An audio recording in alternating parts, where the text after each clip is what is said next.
Meghan Markle's turbulent year. From dreadful TV reviews to dad's grave illness, the Duchess of Sussex had a busy 2025 with the launch of her lifestyle brand and Netflix program. But not all of her endeavors received a positive reception, with 2025 quickly drawing to a close. Meghan Markle is likely to be reflecting on a whirlwind year for her various business ventures and personal triumphs. And while the Duchess of Sussex certainly kept herself busy this year, not all of her endeavors ended in success. The year truly ramped up for Meghan in March, with the highly anticipated release of her lifestyle brand As Ever, as well as the premiere of the first season of With Love, Meghan on Netflix. Meghan was quick to celebrate the release of her first wave of products with As Ever, with her now famous jams selling out in a matter of minutes. However, the first season of her Netflix program was met with a wave of criticism, as it was branded exhausting and sensationally absurd by TV critics. The lifestyle show features cooking, baking, gardening and other hostess activities, with Meghan's aim to share her personal tips and tricks, while embracing playfulness over perfection and highlighting how to create beauty in unexpected ways. While her TV show unfortunately was failing to pull insignificant viewing numbers on the streaming service, the Duchess of Sussex continued to focus on her As Ever brand, sporadically releasing new products throughout the year, such as honey, baking mixes, tea, and eventually branching into the wine business. Meghan released her second attempt at a podcast earlier this year, with Confessions of a Female Founder being released back in April. Featuring only 8 episodes, Meghan said that she would be taking an indefinite break from the podcast to focus on her other business ventures. In October, Meghan made her debut at Paris Fashion Week to support her friend and Balenciaga's new creative director Pier Paolo Piccioli.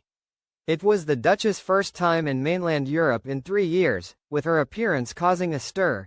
Sharing her highlights of the trip, Meghan posted a video driving through the streets of Paris, which eagle-eyed fans were quick to point out was close to where Princess Diana had died in a car crash in 1997.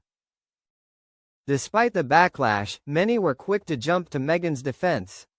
Meghan also made several appearances for charities and philanthropic efforts close to her heart in 2025, traveling to New York for World Mental Health Day alongside Prince Harry, before jetting to Washington, D.C. for Fortune's Most Powerful Women Summit.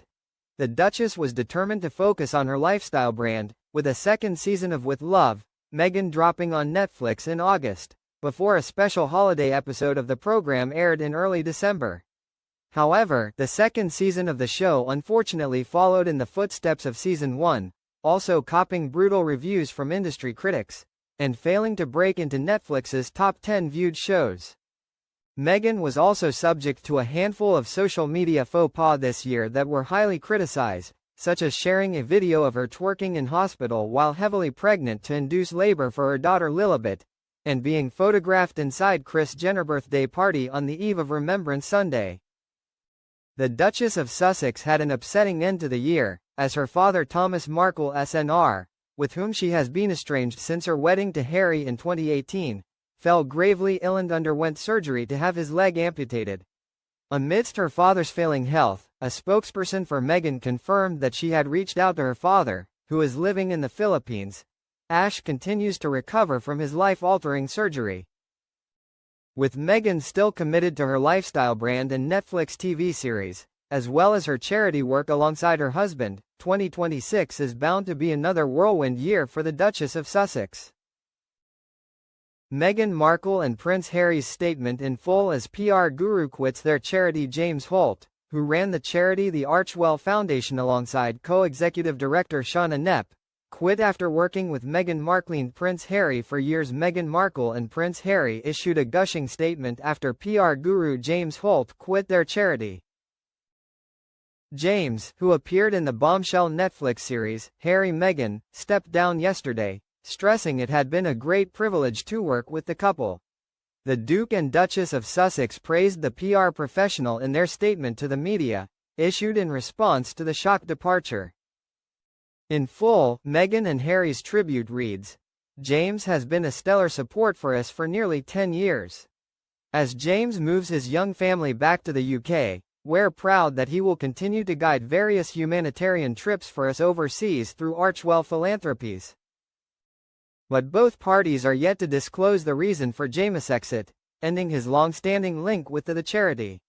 He ran the charity Harry set up, the Archewell Foundation, alongside co-executive director Shauna Knepp.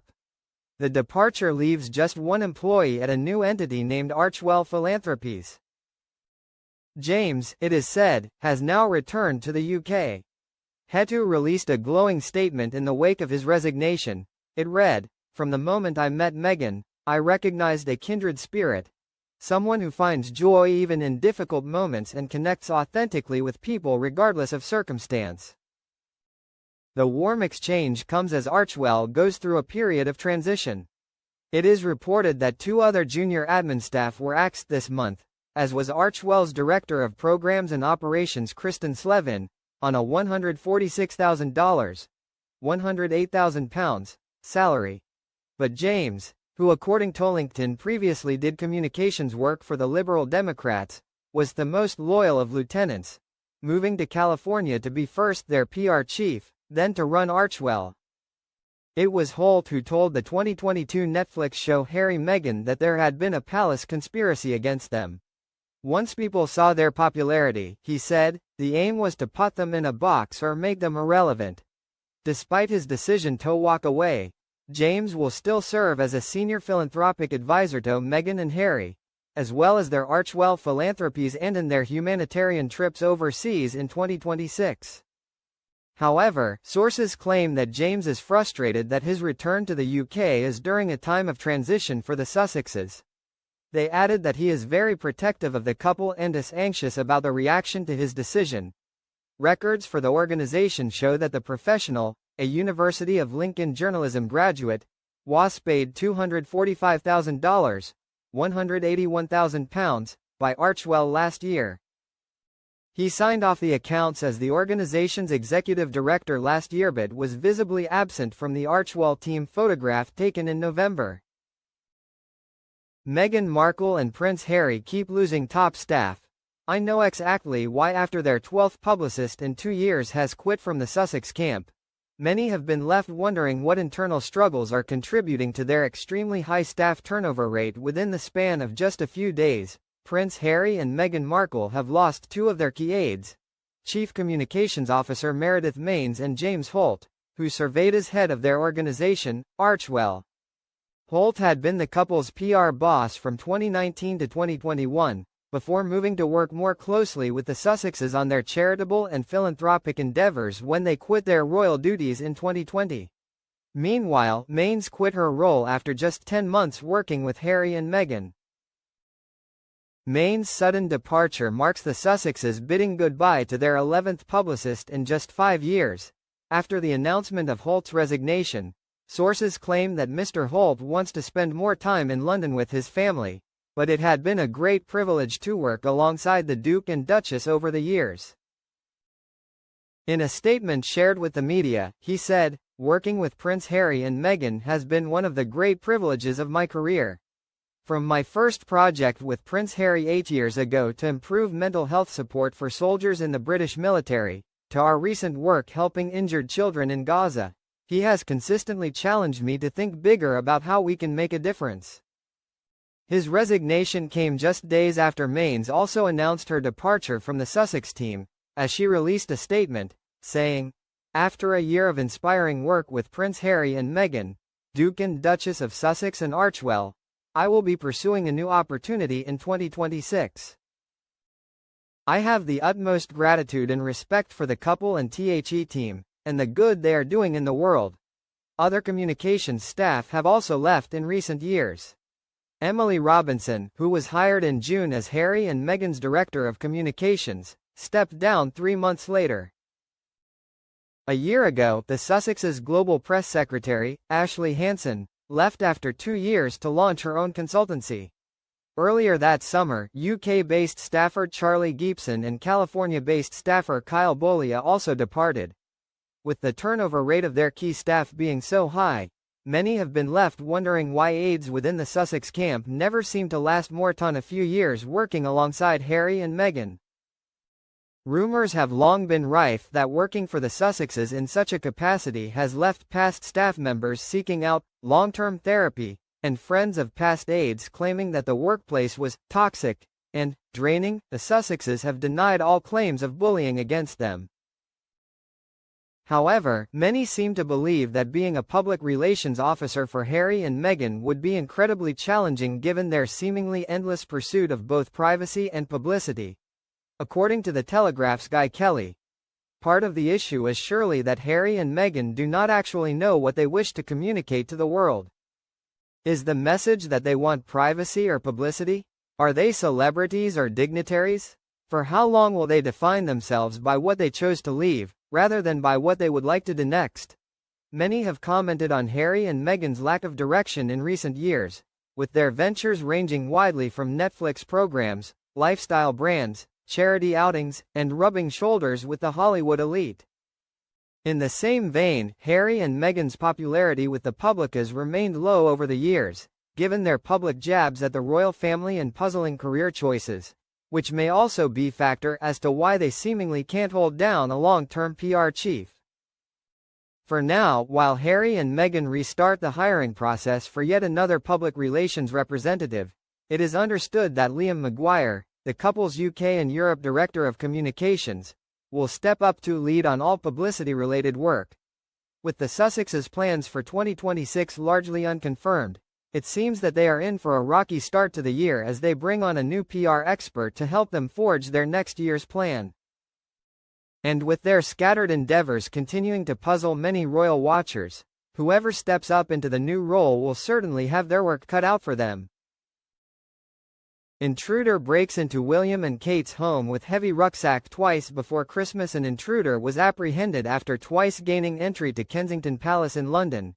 In incidents a policing expert claimed were a serious cause for concern. The Prince and Princess of Wales were twice intruded upon by a man allegedly wearing a heavy rucksack, who vaulted into their official residence as the royals prepared for Christmas. Derek Egan, 39, was reportedly seen hauling the rucksack as he climbed over a fence into Kensington Palace, the couple's royal residence, 2 days before Christmas this year. The Metropolitan Police confirmed Egan had been charged, in a statement this evening. A spokesperson for the police service said Egan was able to gain access to the property's gardens but was apprehended both times by specialist royal protection officers from the London Metropolitan Police. The reported incidents were branded as serious cause for concern, with the intruder managing to gain entry twice despite having been initially bailed by police. The Met Police said the intruder was charged with 2 counts of trespassing following the repeated alleged incidents on December 21 and 23. A spokesperson said, on Tuesday the 23rd of December, Derek Egan, 39, of Clayfield Way, Hillingdon was charged with trespassing on a protected site and breaching bail conditions. He was remanded in custody and appeared at Bromley Magistrates Court on Wednesday the 24th of December. The charges relate to incidents on Sunday, 21 December and Tuesday the 23rd of December when Egan was arrested on suspicion of trespassing on a protected site in Palace Green, Kensington. Experts have called for a major investigation after the latest royal intrusion, which took place as the royals and their staff prepared for Christmas. Di Davies, the former head of the Met Police's Royal and Specialist Protection Branch, said the nature of the offending gives serious cause for concern. He added the police must now work out what level of danger the royal family was in at the time. He told The Sun, the fact he repeated the offending after being given bail, given the nature of it, gives serious cause for concern. The police must work out what level of danger the royal family were in, and based on the charges, why on earth he was given bail. The Prince and Princess of Wales, who reside permanently in Windsor, are not believed to have been living in Kensington Palace at the time. But they were reportedly spending the days preceding the alleged duel incidents in London while preparing for the royal family's traditional Sandringham Christmas. The alleged intruder is the latest in a long line of intruders who have gained access to royal properties before being apprehended. In 2023, Jaswant Singh Chahal, 21, was sentenced to 9 years in jail for treason after he was found to have tried entering Windsor Castle on Christmas Day 2021 armed with a crossbow while the late Queen Elizabeth II was in residence. The Old Bailey in London heard during his trial that he was spurred on by an AI girlfriend named Sarai, and inspired by storylines from the Star Wars films. Chale was also subject to a hybrid order under the Mental Health Act, and remanded in a psychiatric hospital before being treated to custody following treatment. Judge Mr. Justice Hilliard passed his sentence during the live television broadcast, saying Chale had experienced homicidal thoughts he had acted on before becoming psychotic. He said, his intention was not just to harm or alarm the sovereign, but to kill her. The judge added that Chale's intention to kill made his offense as serious as it could be. The judge added Chale, a former supermarket worker, was also culpable to a significant degree when he applied to join the Ministry of Defence Police and Grenadier Guards as he wanted to get close to the royal family. I interviewed Sarah Ferguson and she made true feelings clear about Andrew according to a journalist. Sarah Ferguson seemed lonely and deeply unhappy during the early stages of her marriage to Andrew Mountbatten Windsor. As he recalled their private chat off camera, Sarah Ferguson had concerns about Andrew Mountbatten Windsor when she was married to him, according to a journalist.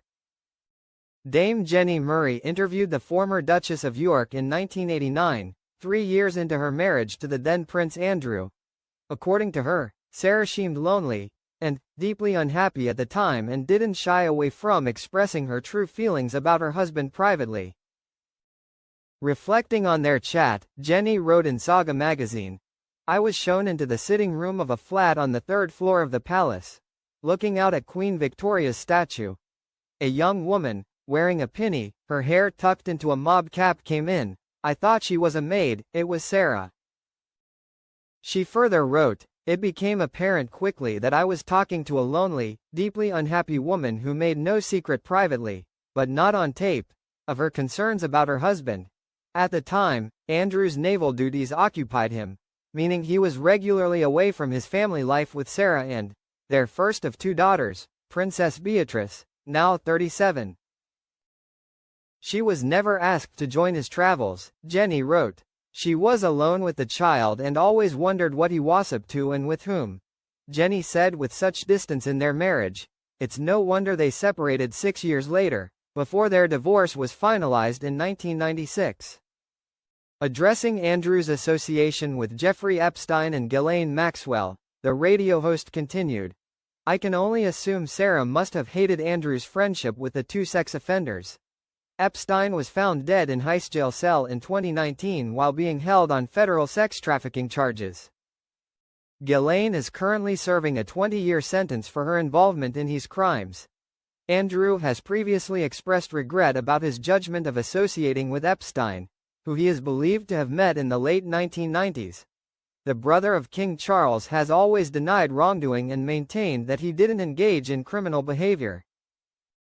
He has also repeatedly said he has no recollection of meeting the now late Virginia Giuffre, who accused him of sexual assault linked to Epstein.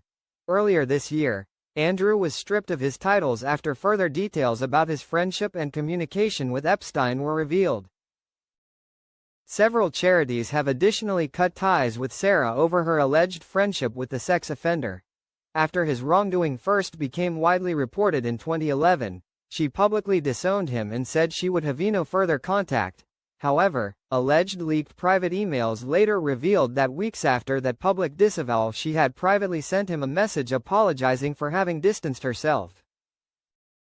It's also reported that she addressed him in personal terms such as a steadfast, generous and supreme friend. The mother of 2 hasn't denied sending the email, but she and her representatives have claimed it was something done under pressure and not reflective of her true feelings. George, Charlotte and Louis's heartwarming Christmas gift to those in need revealed the royal family children of the Prince and Princess of Wales have donated a series of poignant gifts to an important charity, after being inspired by their mother. The royal children of the Prince and Princess of Wales are continuing to support a cause introduced to them by their mother, with a heartwarming and generous Christmas donation. Prince George, Princess Charlotte and Prince Louis donated essential practical everyday items to the Baby Bank charity. which were personally selected by the young royals. The baby bank provides essential supplies for newborns and children to families in extreme need in Berkshire, Buckinghamshire and Hillingdon. Princess Kate previously brought her 3 children to volunteer at Thenon Prophet's Maidenhead, Berkshire Hub in 2023, giving them a first-hand look at its important work. The quiet donation was made by the siblings on December 28, and was shared by the charity on their Instagram to mark their 10th anniversary year of tireless work for those in need. In the social media caption, the charity wrote, "2025 saw the baby bank turn 10 years old. As we reflect on this, we are overwhelmed by the constant support of our community as well as schools, organizations and businesses that have come together to provide collective donations." Read the caption of the video, which rolled to show photos of donations including diapers, clothes and toys.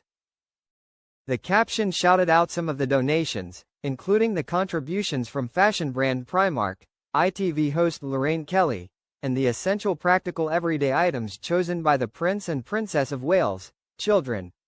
These items helped us efficiently reach families far and wide and support thousands of children this year, it added about the support.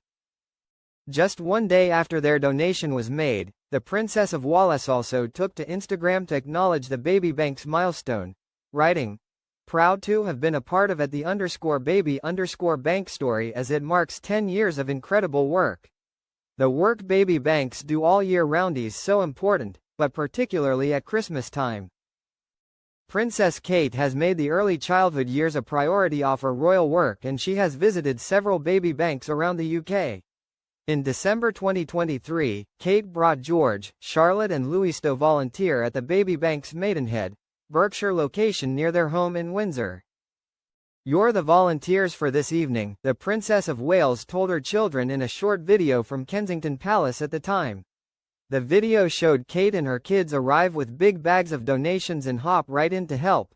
Prince George, Princess Charlotte and Prince Louis helped select presents, sorted clothes and learned more about the baby bank's vital work. "You can see how rewarding this kind of work is, knowing that you're helping out others," Princess Kate told Prince George. Andrew Mountbatten Windsor has lots of time to fill, as tragic, ex-royal's life exposed. Prince Andrew, the former Duke of York, has been stripped of his royal title and privileges, and is now living a life far removed from the public and ceremonial duties he once enjoyed. According to a royal expert, Andrew Mountbatten Windsor, the former Duke of York, is living a drastically reduced existence with lots of time to fill, following his removal from the royal family, according to a royal expert. In October, Andrew agreed to relinquish his Duke of York title before the king took further action a fortnight later, stripping him of both his princely status and his dukedom, rendering Andrew a commoner for the first time.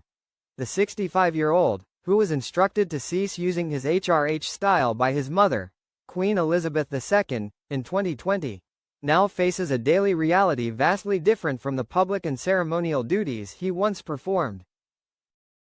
The former royal, who has largely vanished from public view, is reportedly spending considerable time alone at Royal Lodge with little to occupy his days, according to royal commentator Simon Vigor.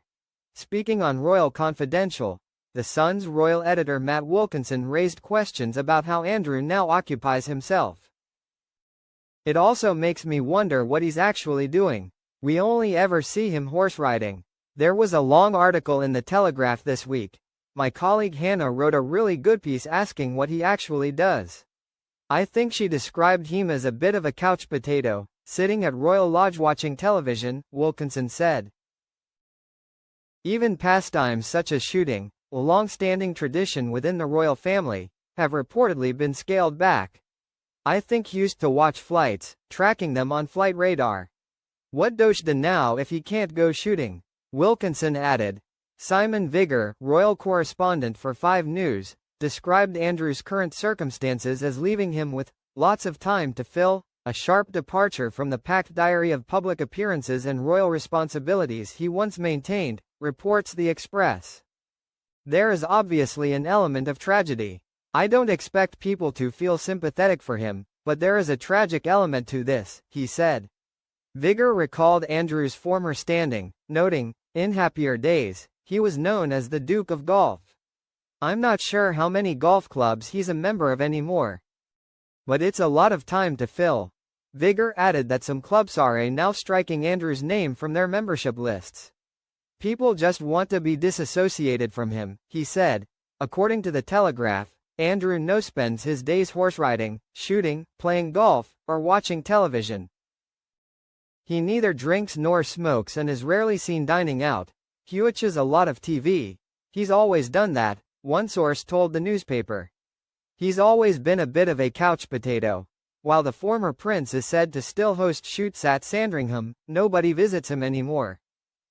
His biographer suggests he feels abandoned and embittered. Andrew's reduced role follows years of intense scrutiny over his links to convicted pedophile Jeffrey Epstein and allegations that he sexually assaulted Virginia Giuffre, claim she strongly denies.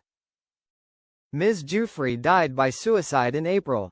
The publication of her posthumous memoir, Nobody's Girl, along with the release of documents and emails relating to Epstein this year, have only intensified the focus on the late Queen's second son,